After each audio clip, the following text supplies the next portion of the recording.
Rossiyada qamoqqa olinish kutilayotgan vazir o'rinbosari Amerikaga qochib ketgan. Moskva vaqti gazetasi va boshqa manbalarning xabar berishicha, 49 yoshli Rossiya tabiiy resurslar va atrof muhit vazirligi vaziri o'rinbosari Denis Butsayev 18 aprel kuni Rossiyadan avval Belorussiyaga, keyin Gurjistonga, keyin esa Amerika yo'nalishi bo'ylab qochib ketgani aytiladi. Eng qiziq tomoni shundaki, Rossiya bosh vaziri Mikhail Mishustin Butsayevni 18 aprel kuni qochib ketishidan 4 kun o'tib 22 aprelga kelib vazirlikdagi lavozimidan rasman ozod qilgan va unga qarshi aynan sobiq ish joyi bo'lgan vazirlikdagi chiqindilarni qayta ishlash uchun ajratilgan mablag'larni talon-taroj qilganligi uchun ayb e'lon qilib tergov boshlangan.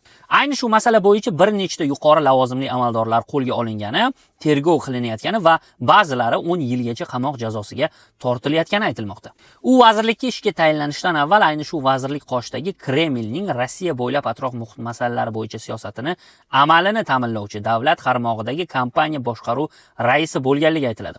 Ayni shu kompaniyaning bir necha amaldorlari hozirda firibgarlik bo'yicha tergovga tortilgani va Butsayev ham ularga sherik bo'lish ehtimoli haqida so'z boradi, ammo hozircha unga rasman ayblov e'lon qilinmagan. Vaziyatdan erta xabar topgani uchun u o'z do'stlaridan minnatdor bo'lishi kerak.